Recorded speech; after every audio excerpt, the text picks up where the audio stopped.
One of the questions I often get when I present the Rio Grande plan is, why use the Rio Grande Depot? Why not use the Union Pacific Depot instead? Now, I love the Union Pacific Depot. It is a beautiful building, inside and out, and it has been a prominent landmark in our city for over a century. The Rio Grande Depot, on the other hand, occupies a slightly less prominent spot on 300 South, and is often overlooked as being the other old train station downtown. So this video is going to be all about the history of the Rio Grande Depot, and hopefully, by the end, I'll have proved that no other building better represents the history or shared experience of our community, and that the Rio Grande Depot deserves a second life as the new transportation hub of Salt Lake City. First, a bit of railroad history. Everybody knows the story of the first railroad through Utah. With the driving of the Golden Spike at Promontory Summit in 1869, the original transcontinental railroad was completed, linking east to west and connecting the Utah Territory to the outside world for the first time. Over the next 50 years, 6 more transcontinental railroads would be built, 2 through New Mexico, 3 through Montana, although the most spectacular of these, the Milwaukee Road, was later abandoned, and 1 additional line through Utah. These 2 lines through Utah were unique from all the others in that they were joint ventures, meaning neither railroad controlled the entire route. Instead of one train running all the way from east to west, passengers would need to change trains halfway through. A passenger riding the Union Pacific Overland route would change to the Southern Pacific in Ogden, while a passenger on the Denver and Rio Grande would need to change to the Western Pacific Railroad in Salt Lake City. Interestingly enough, we have a similar situation today at the Salt Lake City International Airport, where our status as a hub means that a significant portion of the people using this airport aren't stopping here at all. They're just passing through from one airplane to another. This is one of the many reasons the Salt Lake City Department of Airports has rebuilt their terminal with such grand and interesting architecture, so that a layover here changes from being an inconvenience to something of an attraction, all on its own. The big 4 railroad companies in Utah at the beginning of the 20th century had the same idea, and so constructed 3 elegant train stations along the Wasatch Front, which were, like the Salt Lake City Airport, much bigger than their host cities really warranted. The Union Pacific Depot in downtown Salt Lake City came first, likely as a gesture to curry favor in the state capital, and also to assert dominance, as newcomer railroads threatened to break the UP's decade-old monopoly of the Utah market. Those newcomers were the brand new Western Pacific Railroad, and the Denver and Rio Grande, which, though relatively young itself, already had a score to settle with its old rival. And this was no ordinary rivalry. For just one example, when the Rio Grande had first extended their lines to Ogden in 1883, the Union Pacific had won a court injunction against them, preventing them from laying any track within the city limits. In response, the Rio Grande work crews, under the cover of a pouring rainstorm, smuggled supplies into the city and then continued laying their tracks anyway. They were able to put down over 200 feet of track before the Union Pacific watchmen figured out what was going on, and then sent out their own engine and work crew to rip up their competitors' tracks. This wasn't the first time the Rio Grande had been forced to resort to underhanded means either. As a decade earlier, they had tangled with the Atchison, Topeka, and Santa Fe Railroad over access to the Royal Gorge in Colorado, with both railroads eventually hiring gangs of gunmen to build fortifications, attack each other's work parties, and at one point, capture a rival roundhouse. If you don't believe me, go read up on the Royal Gorge War. It really was the Wild West back then. But back to our story. The Denver and Rio Grande were more than willing to keep the rivalry with the Union Pacific going, and in 1906, Chicago-based architect Henry Schlax was chosen to design what was then referred to as the future Salt Lake City Union Station. Though Schlax had previously designed the Denver and Rio Grande Depot in Grand Junction, Colorado, he was most famous for his work building churches across the Midwest. The Union Station in Salt Lake City would be his last and largest train station project, ultimately costing $750,000, or roughly twice what the Union Pacific Railroad had spent on their depot. Accounting for a century of inflation, $750,000 is equivalent to $23.5 million today. Henry's first proposal was this one, and it was based heavily on the Gare du Nord in Paris, which, like the Rio Grande Depot, quote, "The depot is placed at the head of the street, and its unmistakable character distinguishes it clearly, a fact that is appreciated alike by the hurried traveler and by the stranger in the city." Unquote. The desire to place the depot at the head of a street survived even when the first proposal itself did not. The final version of the plan ended up sharing the same basic form and layout as the Union Pacific Depot, though, true to form, the Rio Grande Depot would be significantly larger in every dimension. Budget issues plagued the construction process from the start, and some of the more ornate features were never installed, such as painted murals or larger chandeliers in the main hall. Even so, the building was still finished to a very high standard of decoration and quality. The iron trim is from the Noelk Richards Iron Works in Indiana. The interior marble was furnished by Volska, Folsch, and Sidlow of Kansas City, and the exterior marble around the building's foundations is a rare Yule marble from the same exclusive quarry in Colorado as the Lincoln Memorial in Washington, D.C. Inside, the building was laid out with both luxury and efficiency in mind, as Mr. Schlax himself explained. Quote, The south half of the building is devoted entirely to the business of the road, while the north half is devoted entirely to the accommodation of its patrons, in looking after their comforts and providing for their wants. Unquote. Such accommodations included a men's smoking room, a women's retiring room, a restaurant, a barber shop, ticket offices, newsstands, telegraph and telephone offices, and of course, the enormous waiting room, flanked by 3 immense arched windows on each side, made originally of green opalescent glass as an early form of tinting.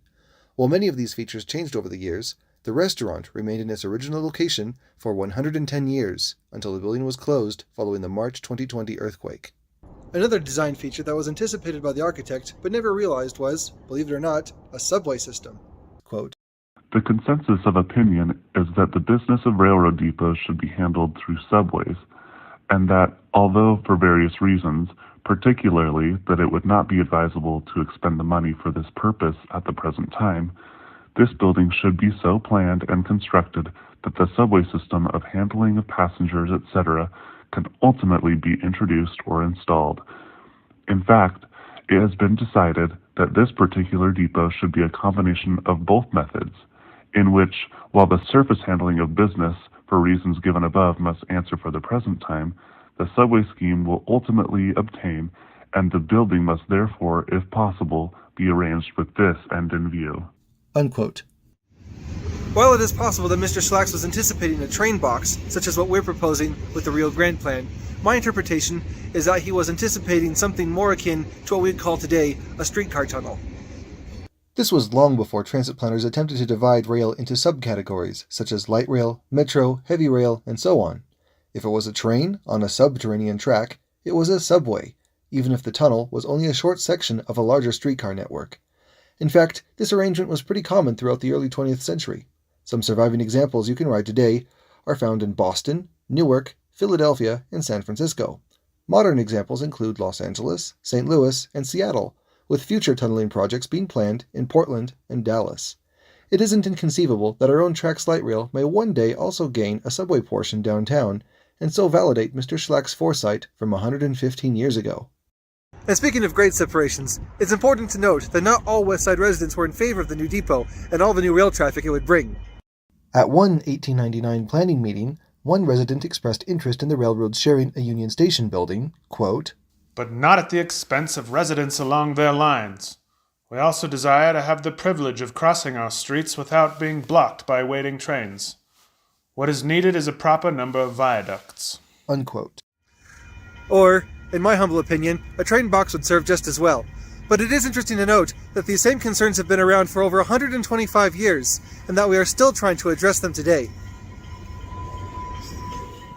Regardless, construction of the new Salt Lake Union Depot soldiered on, and was finally completed in the late summer of 1910. For some context, 1910 was only 17 years after the completion of the Salt Lake Temple, 7 years after the Wright brothers' first flight, and only 4 years after the first copper mine opened in Bingham Canyon. It was also 3 months before the famous Penn Station opened in New York City, a year and a half before the Titanic disaster, 6 years before the Utah State Capitol building was finished, and a full 9 years before Zion National Park, the first national park in Utah, was created. There was no grand ceremony or corporate fanfare on August 20th, 1910. Instead, the station master simply walked from the old timber frame building that was the original depot into the new Union Depot and began announcing trains to whoever walked in. And just like that, the Rio Grande Depot was officially open for business.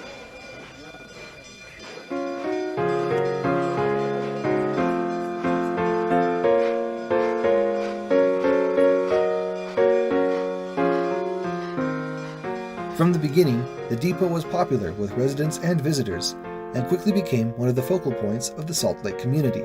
A slew of new stores, restaurants, and hotels sprang up along 3rd South, which was renamed Broadway Street, and local property values soared even as far away as Main Street, over 4 blocks away. Most notable, however, were the new communities of immigrants that flourished with all the new rail traffic. Greektown and Japantown are the most well-remembered today, but communities for African Americans, Italians, Armenians, Syrians, and Mexicans all formed around the Rio Grande Depot and its many freight yards and warehouses. Other migrants continued west, changing trains from the Denver and Rio Grande to the Western Pacific on their way to California, often carrying everything they owned in their suitcases. One of those travelers was an African American woman named Easter Givens from Bastrop, Louisiana, who was traveling west on her own, and who collapsed from exhaustion as she made her way from the train into the depot. A Rio Grande staffer called a doctor and had her carried on a stretcher into the baggage room, where she could recover in peace. It turned out that all she had eaten that day was an orange, and so, at the urging of the staffer, she took a taxi to the Salt Lake County Hospital. The name of that staffer was Gordon Hinckley, who would later become better known as Gordon B. Hinckley, the 15th president of the Church of Jesus Christ of Latter-day Saints. Even into his later years, his experiences working at the Rio Grande Depot would find their way into his sermons. Many years ago, I worked in the head office of one of our railroads. One day I received a telephone call from my counterpart in Newark, New Jersey, who said that a passenger train had arrived without its baggage car. The patrons were angry. We discovered that the train had been properly made up in Oakland, California, and properly delivered to St. Louis, from which station it was to be carried to its destination on the East Coast. But in the St. Louis yards, a thoughtless switchman had moved a piece of steel just 3 inches. That piece of steel was a switch point, and the car that should have been in Newark, New Jersey, was in New Orleans, Louisiana, 1,300 miles away. The course of our lives is not determined by great, awesome decisions. Our direction is set by the little day-to-day choices which chart the track on which we run. When the Rio Grande Depot in downtown Salt Lake City first opened for travelers on August 20th, 1910, the U.S. National Rail System was at the very height of its golden age. Just 6 years later, the national network would peak at 254,037 miles nationwide, as compared to the 160,000 miles or so within our national network today. But in 1916, if a train didn't go somewhere, it wasn't a place worth going to. Here in the Salt Lake Valley, an extensive network of electric streetcars crisscrossed the city from as far west as the Saltaire Pavilion on the Great Salt Lake to as far east as the top of Emigration Canyon, and from Centerville in the north down to Sandy in the south. Longer interurban trips could be made in electric rail cars from Payson in Utah County all the way up to Preston, Idaho, a distance of 225 miles. And of course, there were the 2 Class I railroad companies, the Union Pacific and the Denver and Rio Grande, which could take you not only around the country, but to many local branches around the valley, such as Alta and Little Cottonwood Canyon, or Copperton near Bingham Canyon, or even Park City via Parley's Canyon.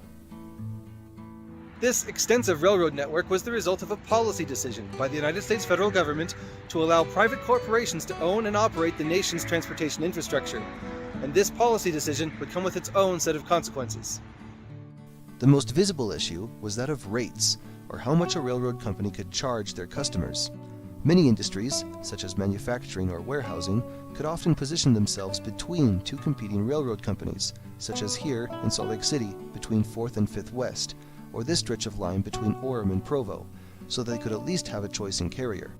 But this only worked as long as the 2 companies had not entered into a confidential non-competitive agreement with each other, which they sometimes did.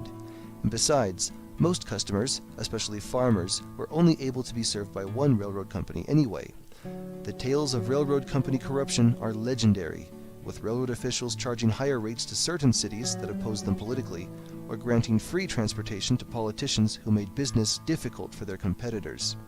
The phrase railroaded became synonymous with the word coerced, as shippers, businessmen, and the public at large grew tired of the railroad company's hardball tactics. And so, in 1913, when the Rio Grande Depot was only 3 years old, the Interstate Commerce Commission was granted special powers through the Valuation Act which meant that the maximum rate a railroad company could charge was linked to the value of its physical assets. As time went on, the ICC would be granted more and more powers from Congress until it was able to mandate when certain trains would run, where and when they would stop, and how much the ticket prices could cost. This level of micromanagement of private companies by the federal government would be shocking by today's standards, but in the 1910s, there was no alternative. The railroads were the nation's largest transportation asset, and everybody knew it. This national dependence was put on full display in the lead-up to World War I, when the network began to melt down while trying to keep up with the increased demand. European Allied orders for munitions totaled over $3 billion, or over $70 billion today, and the only way to move this surge in freight traffic from the factories to the ports was by the over 400 private rail companies that comprised the U.S. National Rail Network. These companies were already starved for cash by the low rates mandated by the ICC, and also by the relatively new 1916 Adamson Act, which set 8 hours as the standard working day for interstate railroad workers. Unable to respond quickly enough to these developments, the railroad companies had deferred maintenance and operation spending, causing unacceptable delays. In response, the federal government was forced to assume ownership and operations of the entire National Rail Network on December 28, 1917. Over the next 2.5 years, the United States Railroad Administration operated all the railroads as an extension of the federal government.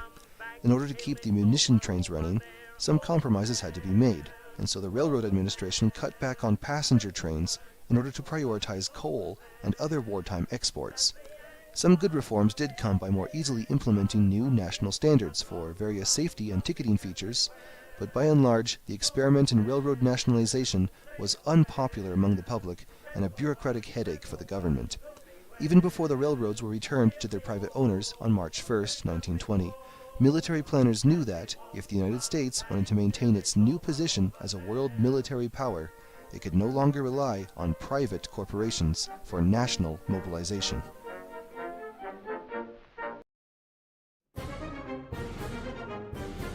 On July 7, 1919, a special military convoy left Washington, D.C., not on a train, but in a long line of military motor trucks traveling along local roads. This was the first Army transcontinental motor convoy, whose mission was, according to the convoy's own official report, encouraging the construction of through routes and transcontinental highways as a military and economic asset. The going was rough, as very few roads were paved and even fewer soldiers had experience operating motor vehicles. The mud was thick, breakdowns were common, and progress was slow, never exceeding 90 miles in a day. After a month and a half, on August 19th at 2:45 p.m., the convoy made it to Salt Lake City, having left Ogden 8.5 hours earlier. Arriving in the city, they were met by thousands of cheering onlookers. First Lieutenant Elwell R. Jackson noted in his log, quote, Convoy escorted into Salt Lake City by reception committee and followed by parade of several hundred commercial trucks with 2 bands and blowing whistles. Unquote. The convoy's arrival in Salt Lake City was national news, as it set a new military distance record of 2,499 miles, beating even the Mormon Battalion's 2,100-mile march. The governors of 12 states were present, including Utah Governor Simon Bamberger, who was also the owner of the Bamberger Interurban Electric Railroad stretching between Salt Lake City and Ogden. Festivities included a rooftop dance at the Hotel Utah across the street from Temple Square. Then, early the next morning, the convoy moved out, driving past the Rio Grande Depot before heading out west to Tooele and Ely, Nevada. It would take another 17 days to reach Oakland, California, finally arriving on September 5th, over a week behind schedule, but having proved the point that motor trucks could handle the loads and extreme distances, even on terrible roads. But perhaps the most important thing this convoy accomplished was giving one of its lieutenant colonels by the name of Dwight D. Eisenhower a first-hand experience of the nation's emerging road network. Later he wrote, quote, It seemed that there was a great deal of sentiment for improving of highways, and, from the standpoint of promoting this sentiment, the trip was an undoubted success. We were not sure if it could be accomplished at all. Nothing of the sort had ever been attempted. I went along partly for a lark, and partly to learn. Unquote. And learn he did, both from his poor experience in 1919 and also from his positive impressions of Adolf Hitler's Reichsautobahnen in the Second World War. 37 years after the first motor truck caravan, as President of the United States, Eisenhower would sign into law the National Interstate and Defense Highways Act of 1956, creating the interstate freeway system, which, despite its many positive contributions, would also bring about the demise of private passenger rail in the United States. All of this was set in motion in 1919 on the highway leading past the Rio Grande Depot, when the depot itself was only 9 years old.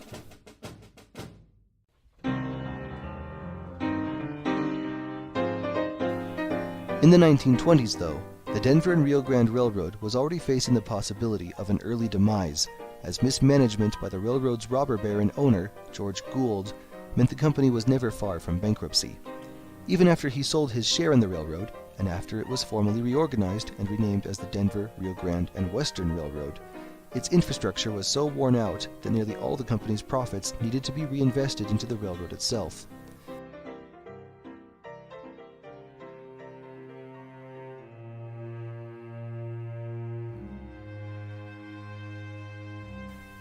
Then came the Great Depression, which hit Utah especially hard. By summer 1933, statewide unemployment was at 35.8%, the fourth highest in the nation. For those still employed, wages were, on average, cut in half, while hours were reduced by 20%. Half of all the banks in Utah failed, and 1/3 of the population relied on government relief funds for food. Somehow, the Denver, Rio Grande, and Western Railroad struggled on, but the Rio Grande Depot fell into serious neglect. There were simply more important things to worry about. Then, without warning,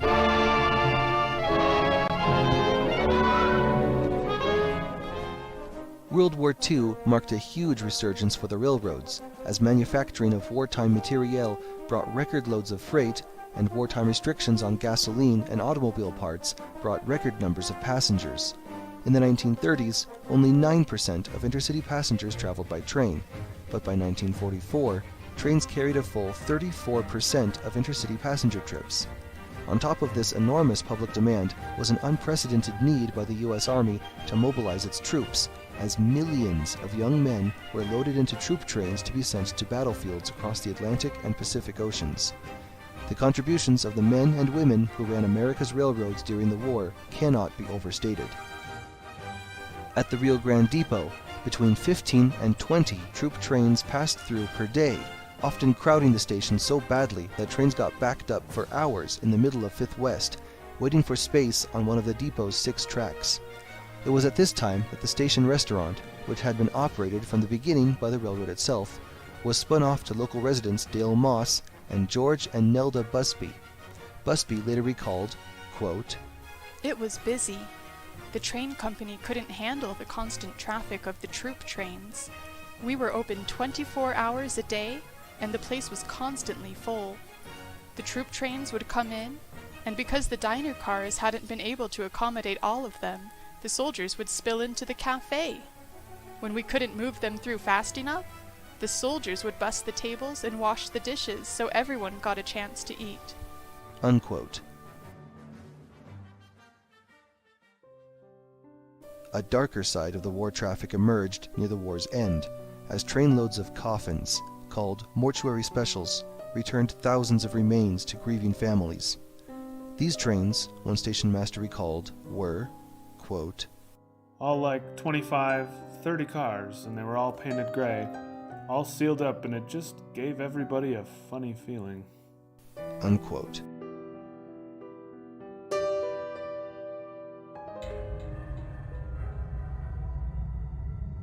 it wouldn't be the last time somebody got a funny feeling either, as the depot gained, and still has, a reputation for being one of the most haunted buildings in Utah. The most famous ghost is the Purple Lady, who, according to one story, went to retrieve her fiancé's engagement ring after he had grown angry and thrown it onto the tracks. Another version is that she was at the depot awaiting news of her husband, who had gone to fight in World War I, and when she learned he had been killed, she threw herself in front of a train. Over the years, there have been multiple sightings by restaurant and security staff of a woman dressed in a purple Edwardian dress, silhouetted against windows or as a reflection in the glass. Some say they have heard singing in the women's bathroom, only to find there was nobody there, or discover objects mysteriously moved or misplaced after the building was emptied and locked up for the night.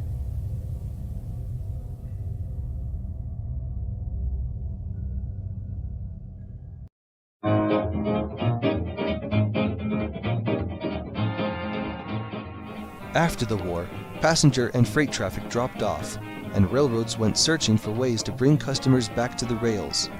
In 1944, Cyrus Osborne, the vice president of Electromotive Division of General Motors, rode in the cab of a Denver and Rio Grande Western locomotive between Denver and Salt Lake City. As he looked up at the high cliffs above Glenwood Canyon, he thought to himself, quote, If the traveling public only knew what they could see from the operating cab of a diesel locomotive or caboose of a freight train. Unquote. Glass-roofed passenger cars had existed for a long time prior to Mr. Osborne's ride, but his desire of allowing passengers to have the forward view as well would lead to an entirely new and iconic type of streamlined passenger car. After ending his ride at the Rio Grande Depot, he made his way to the Hotel Utah and, using the hotel stationery, drew the first sketches of what would become the Vista Dome observation car. Marking the beginning of a thrilling Vista Dome adventure. By the late 1940s, Vista Dome cars had worked themselves into nearly every streamliner or flagship train across the country and featured prominently in railroad advertising. Dome cars were, and still are, extremely popular among passengers, and the railroads that still run them, such as the Grand Canyon Railway or the Royal Gorge Route, charge a premium on seats under the curved glass roof. But of course, the most iconic use of dome cars was on the world-famous California Zephyr, the all-bud stainless steel luxury streamliner that, beginning in 1949, ran daily between Chicago and Oakland via the Denver and Rio Grande Western Railroad through the Rocky Mountains. On any trip across this exciting land of ours, there is much to see. And the California Zephyr offers the best way ever devised to see it all on the Vista Dome. It's always warm and cozy in a Vista Dome, regardless of the temperature outside.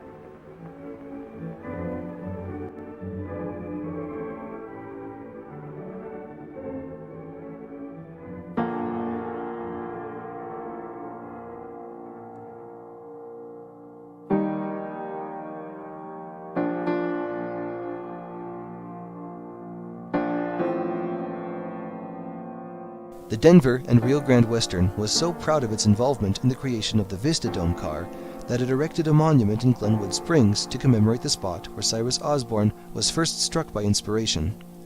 Years later, after it was displaced by the construction of Interstate Highway I-70, the 29-ton monument was moved to the Colorado Railroad Museum in Golden, near Denver.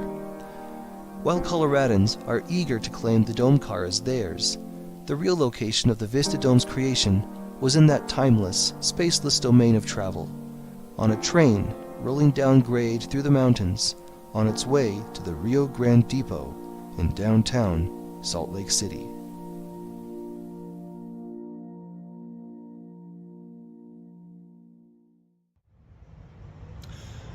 Despite the new rail cars and the increased focus on leisure, passenger numbers continued to decline throughout the 1950s. However, the railroad companies didn't take this line down, and continued to advertise in print, on radio, on television, and even on the station buildings themselves, using enormous neon signs. And sometime in the late 1950s, the Rio Grande Depot got one too. While the original sign from the 1940s consisted of simple cutout letters, the new neon sign featured the full names of the two railroads who called it the depot, with the Western Pacific on the bottom in bright red, and the Rio Grande on top in its signature aspen gold. This arrangement lasted up until the 1980s, when the Western Pacific ended its passenger service, leaving the Rio Grande portion floating all alone up at the top of the scaffolding. This arrangement became so iconic that even when the sign needed to be replaced with a double-sided replica in 2019, the odd spacing was retained. My opinion is that, once you know there used to be more to the sign, it begins to look sort of like a smile missing some teeth. I think if the Rio Grande plan is ever completed, it'd be pretty great to add the name of the Utah Transit Authority to the sign where the Western Pacific letters had been, if nothing else, to signal that the Rio Grande Depot is once again a functioning train station. But I digress. Even with all the glitz, glam, and neon, in post-war America, passenger rail numbers were still declining. From its high point in 1944, when railroads carried 1/3 of all intercity passenger trips, by the 1960s, only 20 years later, rail had fallen to less than 5%. Today, that number has fallen to less than 1% of intercity passenger trips nationwide. There are many overlapping and compounding reasons as to why passenger rail fell into decline in the second half of the 20th century. For this video, I will focus on two. First is the federal government's strong incentives for new suburban development, evident in legislation like the famous GI Bill, in which returning soldiers from the Second World War had unprecedented access to low mortgage rates for single-family homes. Not only was this a way of quickly and cheaply accommodating the millions of servicemen returning from overseas, but it also played into a larger military strategy of defense through decentralization. This is the idea that dense, concentrated cities would make for easy targets for enemy bombers and missiles, and that it was safer for the populace to spread out as far as practical as a protection and deterrent to enemy aerial attacks. So effective was this strategy and its implementation that many major U.S. cities, including Salt Lake City proper, not only saw their population growth stagnate, but actually decrease. Now, obviously the trend towards suburbanization wasn't completely the fault of military strategy. In fact, it's very difficult to disentangle the cause from the justification. From the beginning of the 1900s, private companies, such as the Los Angeles Red Cars, private commuter rail services, and even Salt Lake City's own streetcar network, have been built out with the idea of connecting new suburban developments to the downtown core in order to nurture a steady flow of customers moving back and forth every day. These had mostly started as rail services, but the moment cities began to pave and maintain their roads to a higher standard, the companies quickly switched to bus services. After all, why spend your own money on private infrastructure when the government is spending taxpayer money on public infrastructure? Which gets to my second point, which is the extreme subsidies given to highways and airports. Now why just these two modes? The answer is in the name of the legislation creating the interstate freeway system, which was called the National Interstate and Defense Highways Act. Over the course of 2 world wars, military leadership, including General Eisenhower, as mentioned before, had realized that relying entirely on private corporations for the movement of troops and materiel, even highly regulated corporations, put the military at a severe disadvantage. To retire an external risk to the military's mobility, a federal solution was needed to move motor convoys around the country on their own terms, and that could not happen without a national network of roads built to military standards. The incentives for states to construct such highways were extreme. Today, a transit project is considered lucky to get a 1-to-1 funding match from the federal government. Furthermore, this is not a guaranteed rate, as each transit project needs to be negotiated separately, meaning many transit projects get far less federal support. For freeway construction, however, there is a fixed rate for the federal funding match, and it is enormous. For every $1 a local jurisdiction pays for new freeways, the federal government pays not just $1 to match, or $2 to double, or even $4 to quadruple. The federal funding match is 9-to-1. Or measured another way, the federal government will pay 90% of the costs associated with building new freeways, whereas there is no such guarantee for rail or transit. The good news is that, militarily speaking, the strategists were right. A comparison between the U.S. military's actions in Afghanistan and Iraq with Russian actions in Afghanistan and Ukraine proves easily enough that road-based armies are indeed more capable than rail-based ones. And if war ever had come to American soil, we would certainly hold the interstate highway system in much higher regard than we currently do.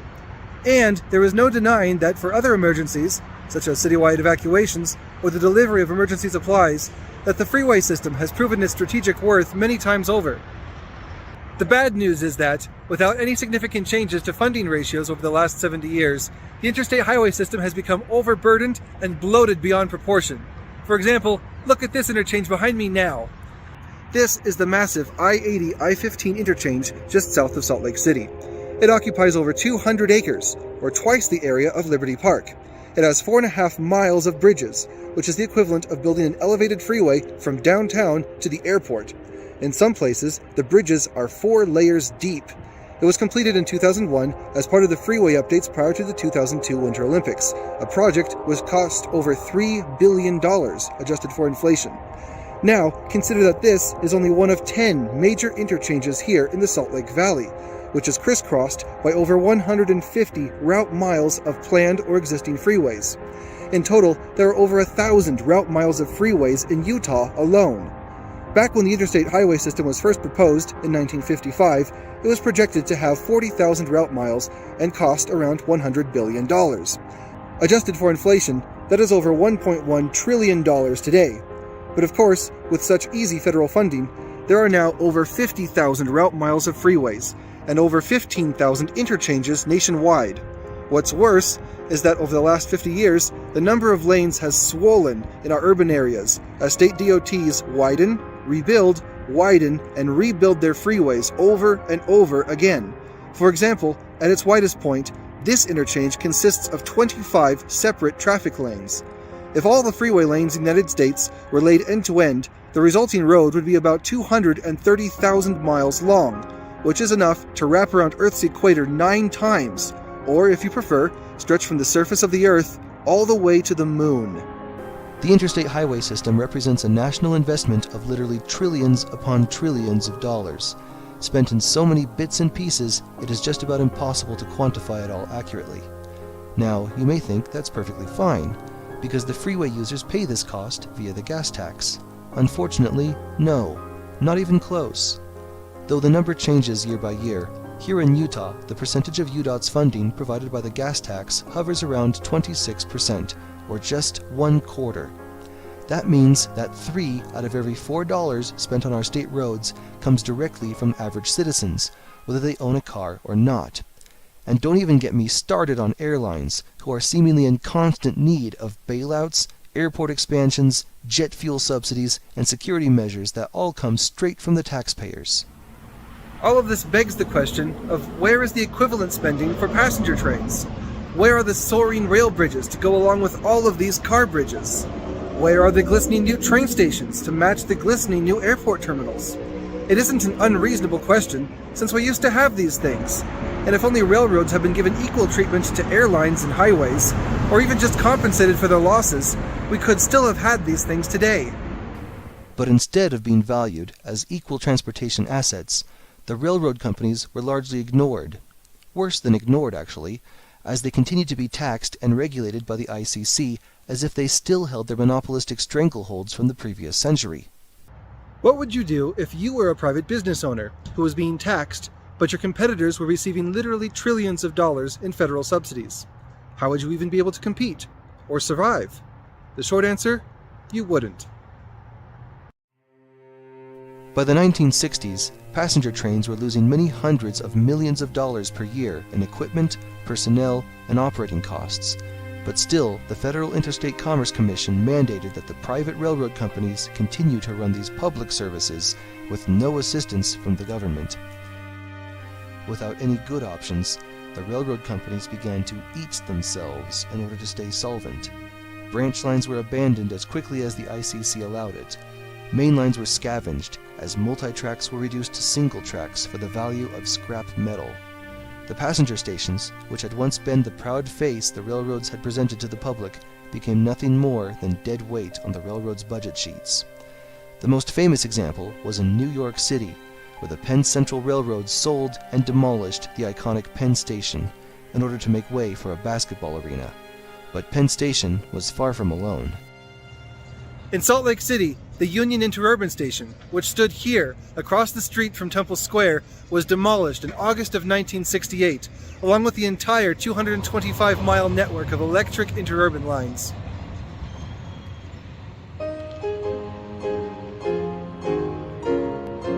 Across the country, the grand old train stations were being neglected and demolished, oftentimes to make space for new freeways. The monuments of the old society were being swept away. Out with the old, in with the new.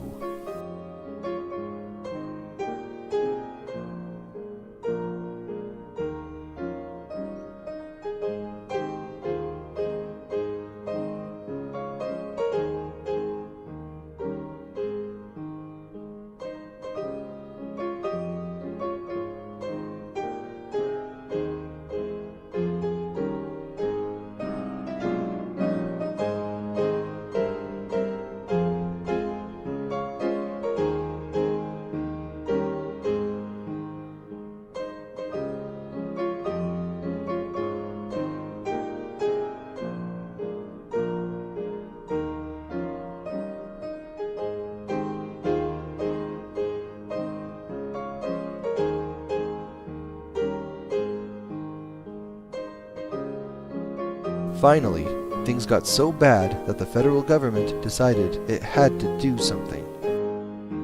Two very important steps were taken in the late 1960s. Most important was the creation of the National Railroad Passenger Corporation, better known as Amtrak.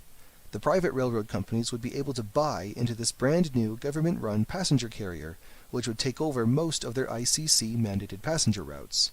Even though this was seen by many as a mere temporary measure, meant to fail within a few years, Amtrak has defied the odds and is still around today, over 50 years later. In 2019, it very nearly fulfilled its original purpose of breaking even financially, though, due to the 2020 pandemic, that record will need to be broken some other time.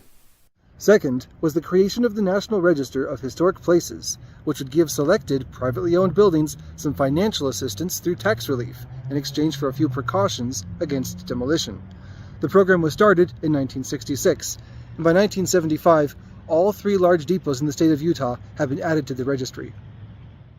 Decades of deferred maintenance had taken their toll on the old Rio Grande Depot, with parts of the building becoming so dilapidated that safety and liability were becoming serious concerns. The Denver and Rio Grande Western Railroad was under increasing pressure to rid itself of the old depot by any means, including demolition. However, with the depot added to the historic registry, the railroad had only one choice if it wanted to move quickly and without controversy. So, in 1977, it sold the depot to the state of Utah for a mere $1, ridding the railroad of an expensive financial burden and providing new office space for the State Historical Society. Said one historian, quote, "The state was able to purchase the building for a token fee, but renovating and remodeling it for occupancy by the society was a lengthy and expensive proposition. The building had long been unoccupied except by transients, and it was almost unbelievably filthy and run down." Unquote. After a $2.4 million, 3-year-long renovation, the Historical Society was at last able to move from the Crane Building into their new office space in the south wing of the depot, sharing the building with 2 other tenants. The Rio Grande Cafe in the north wing, and in the Great Hall, incredibly, was the Denver and Rio Grande Western Railroad. This is because, unlike all but one other solvent railroad company in the United States, the Denver and Rio Grande Western Railroad did not relinquish its passenger service to Amtrak. Instead, the age of the streamliner would live on in Utah and Colorado for a decade longer than anywhere else in the country, which had once run between Chicago and Oakland. This shorter version would be called the Rio Grande Zephyr, since it traversed only the famous Rio Grande route through the Rockies between Denver and Salt Lake City. Not only was the service carried over from the famous Vista Dome streamliner, but so was the train itself, running a classic combination of EMD F9 passenger locomotives from the 1950s and Budd stainless steel lightweight passenger coaches, diners, and lounges with up to 6 domes in the consist. In the dining car, full meal service with signature menu items from the original California Zephyr, such as the Rocky Mountain trout, continued to be served on white linen with fresh flowers, as if nothing had changed. Also unchanged was the schedule, with the train departing Denver at 7:30 in the morning and arriving at the Rio Grande Depot in Salt Lake City at 9:40 in the evening. Initially, the train continued through Salt Lake City up to Ogden to connect with Amtrak service at Ogden Union Station, but this extended service was soon replaced with a bus transfer due to low ridership. Headed eastbound, the train would depart the Rio Grande Depot at 6:50 in the morning, reaching Provo an hour later, and arriving in Denver at 9 in the evening, for a total running time of 14 hours, 10 minutes. Because the Rio Grande had only one remaining passenger train, it could only run in one direction per day. So the train ran westbound from Denver on Monday, Thursday, and Saturday, and returned eastbound from Salt Lake City on Tuesday, Friday, and Sunday. Initial passenger demand was fairly light and fluctuated heavily based on the season. In the summer, the train could stretch out to as long as 9 passenger cars, while in the winter it could shrink to as little as 4. As time went on, however, the train became a favorite of locals and rail fans who came from around the country and the world to view the scenic climb through the Rockies from the curved glass roof of the Vista Dome cars. By the end of the 1970s, the weekend trains were often sold out between Denver and Glenwood Springs, as Denverites realized the train provided an easy weekend getaway into the mountain resort, arriving at 1 in the afternoon and departing eastbound at 3:25 the next day. Not all passengers aboard the Rio Grande Zephyr traveled for leisure. For example, my dad relied on the Rio Grande Zephyr to get between the University of Utah and his home in Colorado between semesters. He preferred the train over the bus, which was slightly faster, because the train was cheaper and it was more comfortable, and on the train he could more easily study his books. However, he also described the train as feeling old, tired, and worn out. He was often the only person in his car as it traveled across eastern Utah, and his experience isn't unique. Even though the train had a dedicated patronage on the Colorado side, it never actually turned an operating profit. Annual losses are estimated to have been about $3 million per year, or $23 million adjusted for inflation. That brings up the question of what was worth that much money to the railroad. Some say it was tradition and prestige. The Rio Grande always had an oversized presence and publicity in the transportation world, and running their own train was a fantastic form of advertising. If you were a shipper, you could ride along the same route as your product, handled by the same railroad and given the same first-class service. Others say it was simple defiance. Amtrak required railroads to pay fees at the time they handed over passenger service, and the negotiations between Amtrak and the Rio Grande famously lasted up until 4 days before the original handover date of May 1st, 1971, before finally falling apart. Most likely, in my opinion, is that the Rio Grande did not want to share their railroad with any outside organization. Even today, their route through the mountains consists almost entirely of a single track with very strategically placed sidings, which means that if any one train gets delayed, then every other train along the route is affected. Worse still, because the Rio Grande route between Denver and Salt Lake City has so many curves, travel times are actually several hours longer than the rival Union Pacific route through Wyoming and Ogden. While the Rio Grande Zephyr was able to complete the journey in 14 hours, detours over the rival Union Pacific line could be done in just under 12 hours. This time advantage had little effect on passenger service, since the scenery in Colorado was one of the major draws for passengers in the first place, but it did come with big implications for freight service. In the 1970s, individual railroads still covered relatively small geographical areas. Freight was routinely handed over between multiple railroads in a single trip, and if the Rio Grande began to get congested with Amtrak trains, then freight could very easily be handed over to rival routes. All of this began to change, however, with the 1980s Staggers Act. This new act by Congress effectively replaced the regulatory framework that had governed railroad operations since the 1887 Interstate Commerce Act, and ended the overregulation of the Interstate Commerce Commission. That commission would continue on for another 15 years, steadily losing power and influence until finally being dissolved in 1995. The new regulators at the Surface Transportation Board had a much more lenient approach and allowed the railroad industry to deregulate and become more competitive. The results have been beyond impressive. Today, the rail industry carries triple the tonnage it did before deregulation in 1980. In addition to being able to raise and lower rates competitively, railroads were also able to cut out other inefficiencies. Train crew sizes were reduced from 5 to 2, branch lines and short lines were sold off to Class 2 and 3 operators, and new technologies, such as unit trains and double-stack container cars, were developed to more efficiently move freight. Most effective were the mergers between railroads, which meant that freight wouldn't need to waste time transferring between companies. In 1980, the Rio Grande was caught off guard when the Union Pacific announced it would purchase the Rio Grande's closest exchange partner in the East, the Missouri Pacific. That deal was finally closed in 1982, after arguments were brought before the Supreme Court. And then, later that same year, the Union Pacific bought the Rio Grande's western exchange partner as well, the Western Pacific. With through freight traffic now being funneled mainly to the Union Pacific, the Rio Grande switched its focus to local mining and heavy industry traffic, which are geographically constrained and not time-sensitive. Less than 6 months after the Union Pacific purchases, the Rio Grande announced it would close down its passenger service and join Amtrak.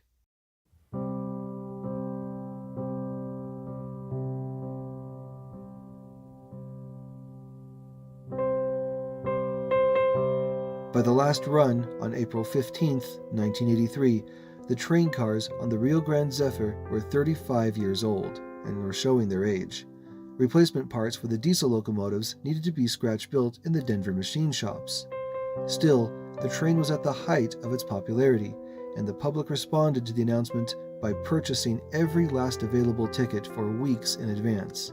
The train increased to 10 cars in length, and the seats in the domes, which had usually been considered open lounge space, were sold separately, increasing the capacity by over 100 passengers to a total of 375. Everyone knew they were writing a piece of history that would never return. Said D.L. Nutter, the conductor of the final train, quote, Amtrak will never be able to replace it, at least as far as the sentiment. It's the end of an era. Unquote. Though the landslides in Thistle, in Spanish Fork Canyon, prevented the last train itself from reaching Salt Lake City, the Rio Grande Depot had remained in use up until the final 2 weeks of service.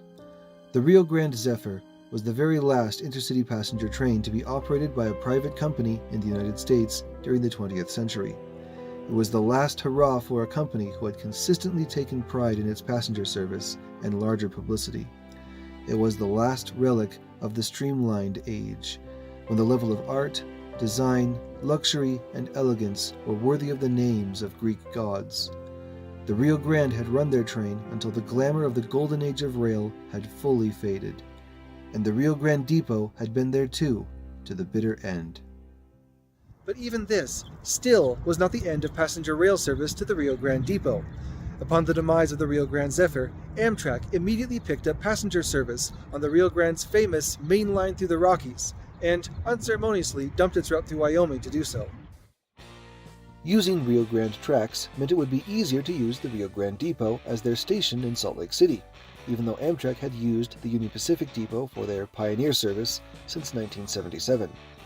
Some typical haggling meant that it took Amtrak until 1986 to fully transition to the Rio Grande Depot, but when they did, they brought with them new routes that the depot had never served before. Now there were connections to not only Denver and Oakland, but to Pocatello, Boise, and the Pacific Northwest, as well as Las Vegas and Los Angeles. The only downside was that, due to scheduling, these trains came through Salt Lake City at around midnight, a practice unfortunately still kept to this day. For a long time, Amtrak ran all 3 of these services together from Chicago in a big Pioneer, California Zephyr, and Desert Wind combination, with the train splitting apart in Salt Lake City, headed westbound, or recombining, headed eastbound. This meant that trains often consisted of up to 18 superliner cars, requiring 4 F-40 locomotives to pull this monster train up and over literally the highest elevation point reached in the North American passenger rail network. No other Amtrak train, before or since, except for the auto train, was ever longer or heavier than this triple combination. Eventually, the operating costs of this behemoth proved to be too much, and in 1991, the Pioneer route was switched back to the original line through Wyoming, with a bus connection available between Salt Lake City and Ogden. Here at the Rio Grande, which would make the Rio Grande Depot the original UTA commuter rail station. But if that was in fact the case, that trip would have also highlighted one of the major problems facing the Rio Grande Depot. For their entire histories, trains arriving at the Union Pacific and Rio Grande depots from the south had needed to traverse over a mile of street running on what are now 400 and 500 West. This is because the tracks went right down the median of the street. This arrangement was a little unusual even at the time that the tracks were laid, but by the 1990s, this had become completely unacceptable, but maybe not for the reasons you are expecting. Railroad lines: the Consolidated Freight Corridor on 600 West, the former Rio Grande Passenger Line on 500 West, and finally, the Union Pacific Passenger Line on 400 West. In order to take cars over these tracks and into the city center, the state had built a system of long viaducts that stretched all the way to 3rd West. All of this infrastructure created an imposing barrier that the city knew would eventually need to be addressed. 70s, as planners had been thinking of ways in which the west side of downtown could be revitalized. The ideas had continued through the 1980s, with many proposals and offerings from developers, but nothing ever getting past the planning stage. Then, in 1991, the Larry H. Miller Group, with help from Salt Lake City, had opened the Delta Center to serve as the home for their new NBA team. The arena, along with a new, soon-to-be-built convention center, elevated what downtown could offer as far as entertainment. Next to the shiny new arena, however, was the industrial and neglected area, now known as the Gateway. Downtown could offer as far as entertainment. Next to the shiny new arena, however, was the industrial and neglected area now known as the Gateway. And this is where our paper trail begins. In 1993, the city produced the Downtown Plan to help define the major goals of the city, laid out with specific action items to be completed over the next 25 years. I will cover only the parts dealing with the rail yards. Here, on page 20, the city calls for consolidation of all rails to 500 West, which, not coincidentally, is the same location we propose to locate our underground train box with the Rio Grande plan. The reasoning is simple. 500 West is a clean, straight shot through downtown, and passes by the grand and historic Rio Grande Depot, located near many downtown attractions, and, at the time, was host to not just one, but 3 intercity Amtrak routes. After releasing the Downtown Plan, the city held a series of public workshops in 1994 to gather ideas for the future of this part of downtown. This effort produced the Visionary Gateway Plan at the end of that same year, a document with the intention to finally start implementing the goals established through public feedback. The planners left no stone unturned, assessing every parcel in the identified area. Just some of the redevelopment ideas they came up with were mixed-use residential, business park space, sports facilities, an arts and science center, educational campus, open green space, and even a community market. But why call this area the Gateway? The term was chosen to signify the gateway-like role that Salt Lake City has provided to the western United States. To quote from the document, ox carts, pioneer wagons, interstate highways, buses, passenger and freight railroad lines, automobiles, and trucks all connected here and then dispersed to other parts of the city, the region, and the nation.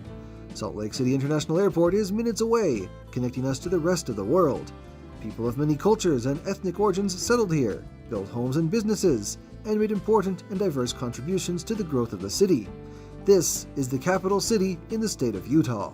This is our front porch, our Gateway District.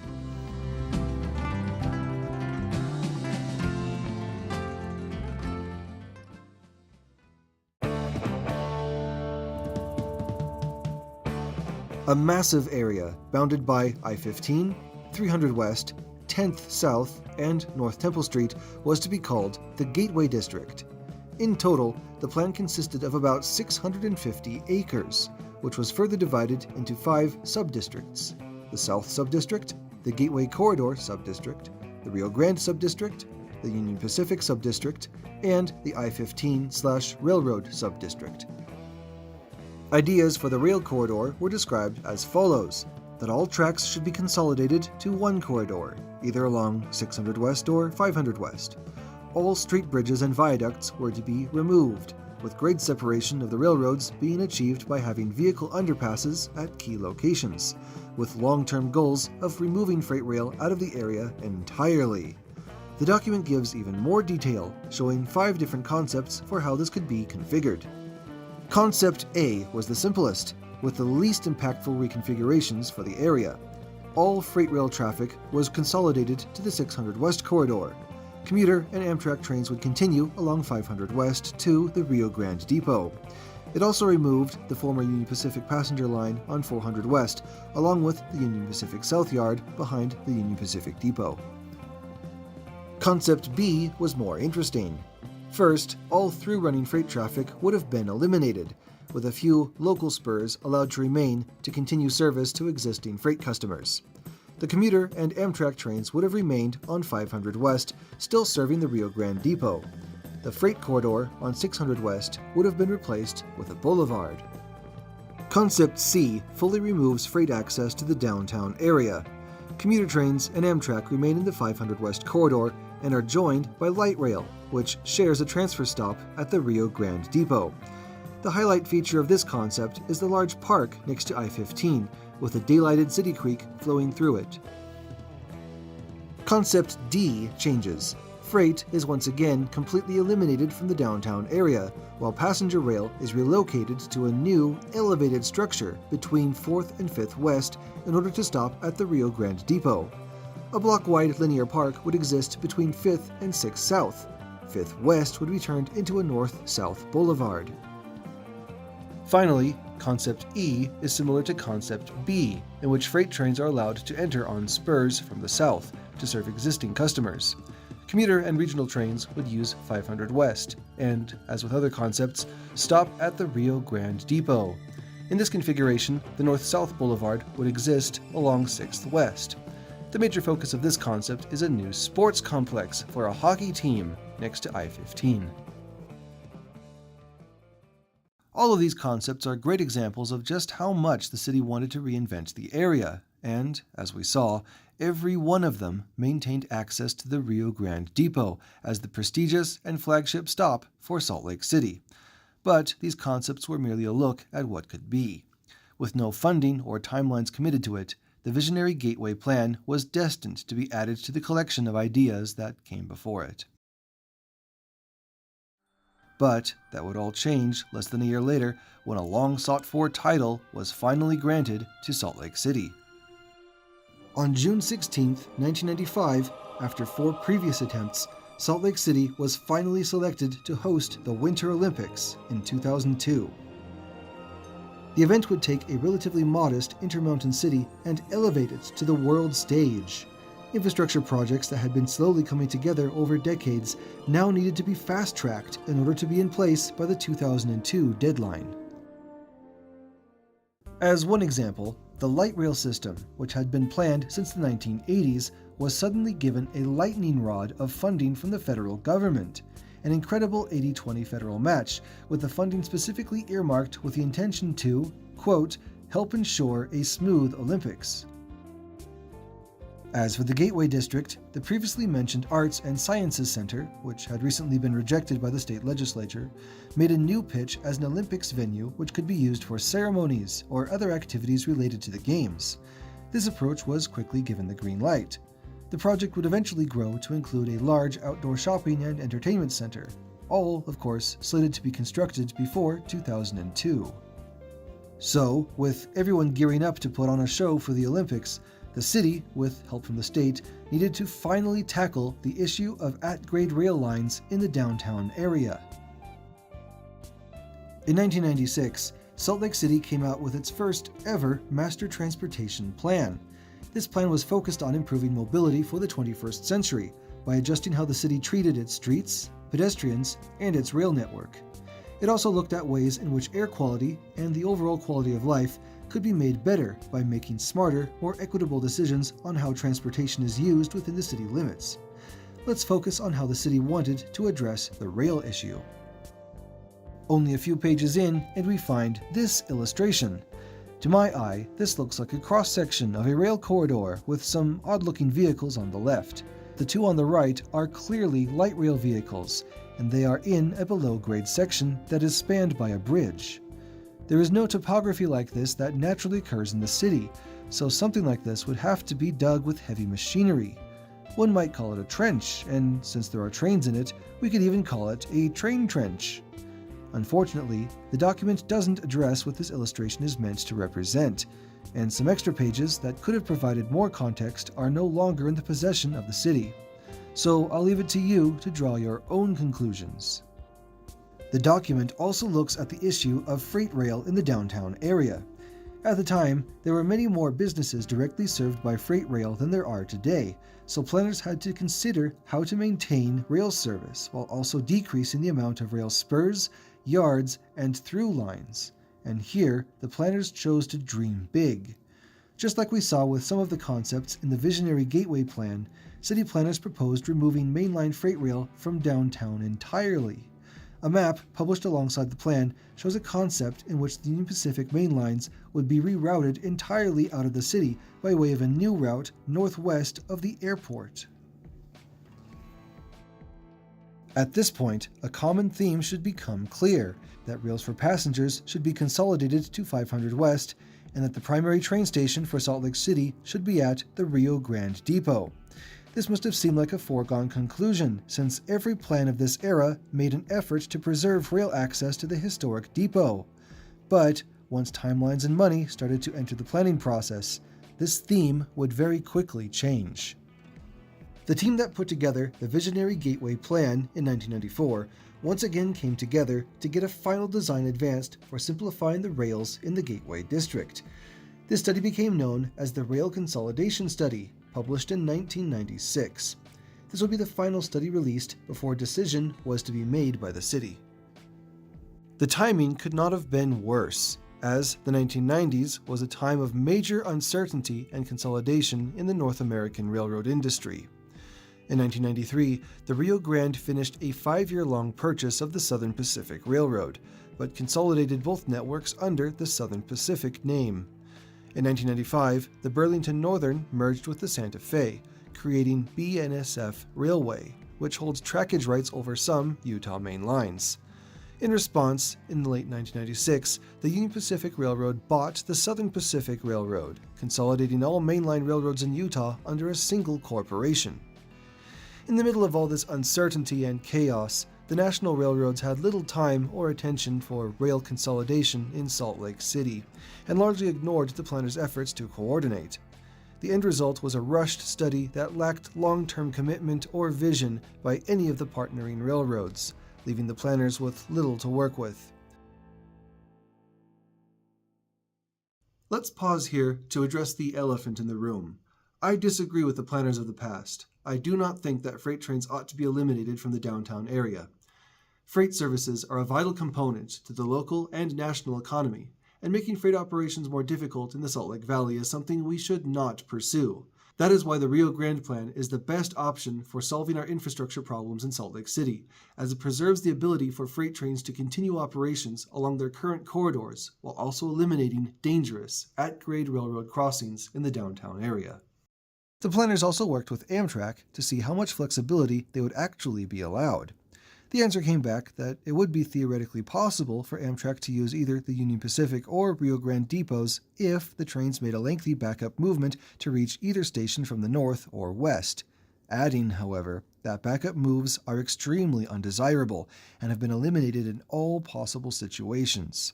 There are serious safety concerns about backing up long trains, as well as the added schedule time that is required for slow backup moves.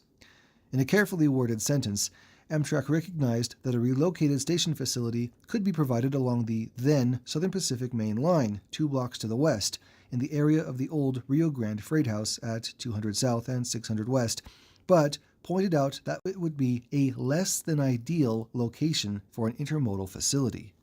One other Amtrak alternative was proposed, which was a bit of a Hail Mary aimed to keep service at the Rio Grande Depot. This was to build a connecting track between the then Southern Pacific Main Line, west of 600 West, and the Rio Grande Depot on 500 West, running west to east in order to avoid interference with the soon-to-be-shortened 500 and 600 South freeway ramps. If this one sounds familiar, it's because I already covered a variation of this option in a frequently asked questions video as option number 4. Follow the links to check it out. The wording at the end of this document urges that a solution should be determined within a matter of weeks, which I must stress is not typical for a project of this scale. Usually, a lengthy scoping and public feedback period is required to ensure that the most appropriate alternative is selected and that sufficient time can elapse to receive funding.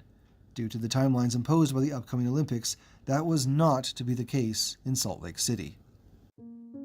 The final report, released just 4 months later, imposed a decision. The planners had determined that, with all the constraints they were under, the best option was to consolidate all the rails to the 600 West corridor. Shortening the viaducts was to be the priority of the project, and keeping trains at grade on 500 West would be incompatible with that vision. This final report was eventually taken to a vote by the Salt Lake City Planning Commission on February 6, 1997. The motion to approve the plan outlined in the report passed, setting the stage for the consolidation of all rail activity to the 600 West corridor and, by extension, the abandonment of the Rio Grande Depot. During the Clinton administration, Amtrak came under huge pressures to become financially self-reliant, despite the massive subsidies still being extended to highways and air travel. With none of the 3 routes through Utah able to pay the costs of their own operations, it seemed very likely that all Amtrak service through the state would be dropped only 25 years after Amtrak's creation. Ultimately, the California Zephyr was spared because of its strategic importance in Amtrak's express mail business, which was expected to become a key source of self-sustaining revenue in the coming years. However, Lacking express mail services, the Pioneer and Desert Wind were discontinued in 1997. In February of 1998, the Utah Transit Authority sponsored a test commuter train to run on Rio Grande tracks between Salt Lake City and Provo, using rail equipment from the soon-to-launch Altamont Commuter Express in California. I've been unable to verify this, but if the test train did continue all the way into Salt Lake City, it seems highly probable that it would have stopped at the existing Amtrak station here at the Rio Grande, which would make the Rio Grande Depot the original UTA commuter rail station. In March 1998, the Planning Commission discussed for one final time the location of the intermodal hub. Doug Dancy, a city planner, said at that meeting, "Due to the technical realities of funding, freight line limitations, initial ridership projections, and timing, the only site immediately available to meet all needs is the site at 600 West, 200 South. However, critics of the site have legitimate concerns.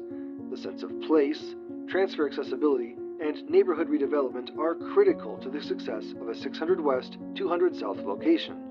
Planning Commission member Gilbert Eicher expressed frustration at the rushed timeline that was handed to the city for planning the gateway area and the intermodal hub.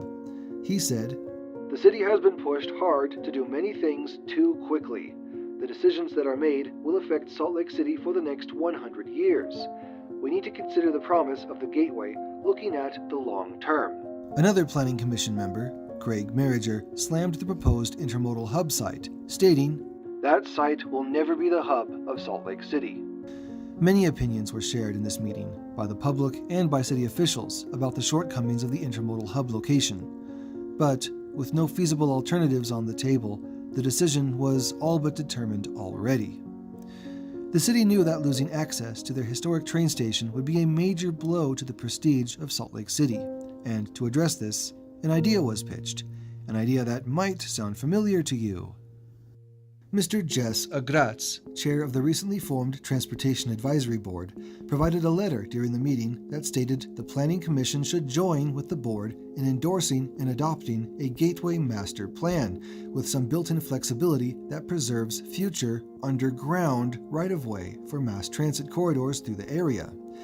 They felt this approach was the best way to achieve short-term objectives while maintaining options for meeting future transportation developments as they materialized. After hearing all this, a motion for the location of an intermodal transportation hub was placed before the Commission. The motion was that the Planning Commission forward a favorable recommendation to the City Council that the intermodal hub be initially located at 600 West and 200 South. But it also recommended that the window of opportunity be left open for a more elaborate commuter rail station at a future date, when funding and ridership justify it. To accomplish this, the staff recommended a list of items that would preserve and prepare 500 West for this underground transitway. Of note, the recommendations that the street right-of-way be expanded, underground utilities be removed, and that the grade of the street be flattened along its north-south orientation are particularly interesting. The effect of this motion passing could be seen in future plans for the Gateway area. That summer, the final Gateway Master Plan document, called the Gateway Specific Plan, presented policies in which the development should abide by moving forward. On page 35, under the Transportation section, Policy 1.3 states, "Reserve adequate right-of-way on 500 West that allows for a future underground transit corridor."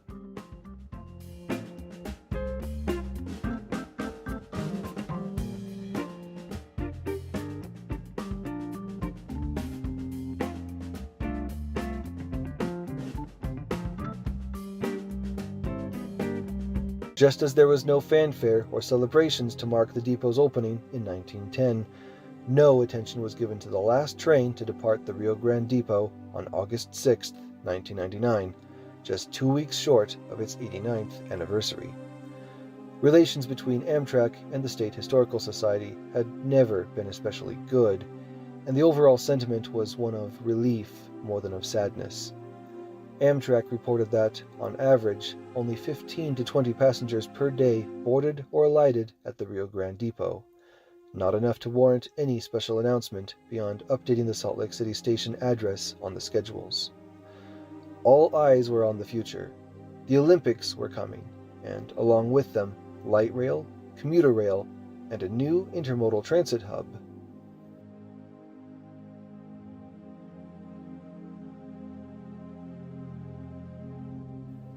Out with the old, in with the new.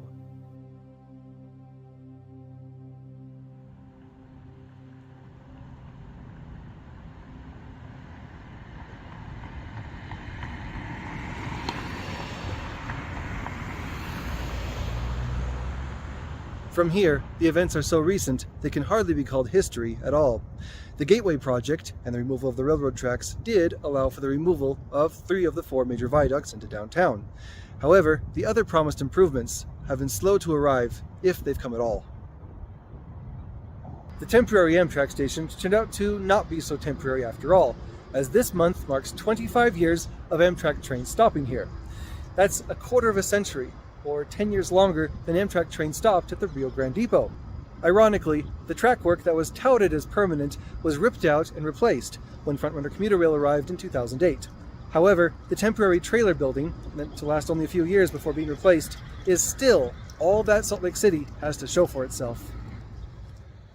The track's light rail network and Frontrunner Commuter Rail have been major success stories for trains and transit in Utah, drawing tens of thousands of boardings per day. But this success has not rubbed off on what is now called Salt Lake Central Station. That glow was cut short when UTA followed through with their original intentions and opened a separate second transit hub in Salt Lake City below the North Temple Bridge. And this station is by far the favorite transfer point among the general public. The urban redevelopment promised by the Corradini administration did not happen, at least not in the general area around the intermodal hub and the Rio Grande Depot. What was once envisioned as green space or grand tree-lined boulevards are still empty industrial sites or potholed roads flanked by fading warehouses. One of the reasons is that the railroad tracks through downtown were never really removed, only rearranged. Freight trains still consistently block major east-west corridors through the city, and this barrier between the east and west sides of our city has become only more visible as other barriers have fallen. Another major reason for the slow development has been the vagrancy and the transient population, which continue to grow even after the closure of the road home in 2019. For most residents of Salt Lake City, the name Rio Grande brings to mind not the historic train station, but rather the police operation that cleared away the major tent city that grew up on the plaza behind the depot. Today, that concrete plaza is mostly fenced off, with a significant portion used as a staging area for police. The depot itself is also fenced off and inaccessible, ever since it was damaged in the March 2020 earthquake. This extended closure forced the depot's longest tenant, the Rio Grande Cafe, to relocate to a new address near the University of Utah. To be clear, I am very excited about the repairs and seismic upgrades happening inside the Rio Grande Depot. By all accounts, the work being done is very thorough, tying everything together from the footings of the foundation up to the trusses at the top of the roof. At the same time, workers are being very sensitive to the historic appearance of the depot, so that even while much of the plaster and molding work will be new, it should be indistinguishable from how the building first appeared on opening day. Hopefully, when all is said and done, the Rio Grande Depot will be able to ride out even stronger earthquakes than the last one, while taking significantly less damage. For now, though, there is no public deadline for when this work will conclude, and even when it does reopen to the public, it isn't clear at all what the depot's future will hold. Perhaps the restaurant will return, along with the occasional art show, but perhaps not. The new State History Museum, currently under construction behind the State Capitol building, will soon be home to some or perhaps all of the State Historical Society and their collection of artifacts, which had been housed for years in the basement of the Rio Grande Depot. Meanwhile, after previous plans for a permanent station building at Salt Lake Central Station have all stalled, UTA is now pitching a new headquarters building at the site, with the idea of using the lobby of their office tower to provide basic amenities to waiting bus and rail passengers. But with lingering public distrust over how the UTA spends public funds, it is uncertain if this new plan will get any farther than previous proposals.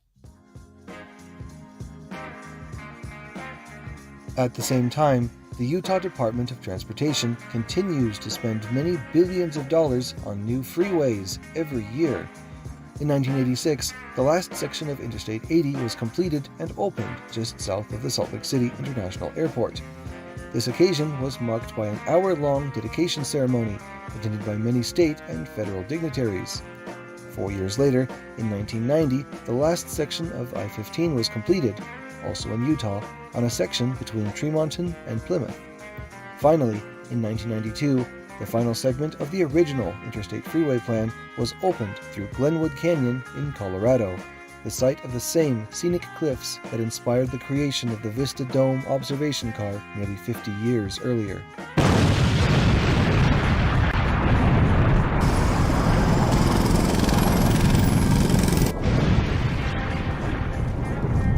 But even with the original freeway plan completed, road construction continues in Utah, with the Legacy Highway, the West Davis Corridor, the Mountain View Corridor, the Bangerter Highway, and the US 89 grade separations, not to mention the constant widening and reconstruction of the original interstate routes. The most recent proposal is a complete reconstruction and widening of I-15 between Salt Lake City and Farmington, which would cost around $4 billion, all said and done. Contrast this with the city's Amtrak service, which has remained essentially unchanged for the last 27 years. No new routes have been added, but at least our single remaining route hasn't been cut. Despite the stagnation in routes and frequency, ridership at Salt Lake City has risen to an average of 75 passengers per day. Talks and studies are ongoing about restoring the 2 routes that were lost in 1997, but negotiations have yet to start. As we have learned, the city very much wanted to keep rail access to its historic passenger train station, the Rio Grande Depot. But when time and funding constraints made that impractical, we were left with the intermodal hub that we have today. The city left itself the commitment, however, that trains would one day return. So, one might wonder, where do things stand now? Has the city simply forgotten all this? Well, remember, a motion was formally passed that one day we would return passenger rail service to its rightful location, so we actually don't have to look that hard to find evidence of those decisions. The current version of the Salt Lake City Council Member Policy Manual, which is the guiding document for all City Council members, still includes to this day a policy under transportation which states that, quote, future regional commuter rail alignments along 500 West be preserved for enhanced regional commuter rail operations. Well, that brings us up to the present day. Salt Lake City is growing faster than ever before, and so is demand for better transit and better rail service. However, these aspirations are facing strong headwinds that have been building and blowing for more than half a century now. Who will win? In 20 years' time, when it's time to make The History of the Rio Grande Depot Part 4, what will that video be about? Well, here is what I want to happen. At the end of 2020, my friend Cameron Blakely and I published the first draft of the Rio Grande Plan. Nobody asked us to do it. We were just concerned citizens who saw a need and decided to speak up. In our plan, we described how railroad tracks could be brought back to the Rio Grande Depot via a below-grade train box, which would allow Salt Lake City to close multiple at-grade railroad crossings, free up hundreds of acres for redevelopment, and establish the Rio Grande Depot as the new intermodal hub in Salt Lake City. Unlike the Gateway project before us, which simply reduced the amount of bridges and railroad crossings, the Rio Grande Plan eliminates any need for bridges and railroad crossings, while at the same time delivering transit riders directly into the heart of downtown. Rather than minimizing the constant fatalities and community barriers that create those accidents, we aim to eliminate all fatalities, remove the barriers of freight trains, and fill in the gap between the historically divided east and west sides of our city. To my surprise and delight, instead of being ignored, the Rio Grande Plan is catching the attention of the public and politicians alike, and real progress is being made. I think it would be wonderfully poetic for the 2034 Winter Olympics to help undo one of the biggest losses of 2002.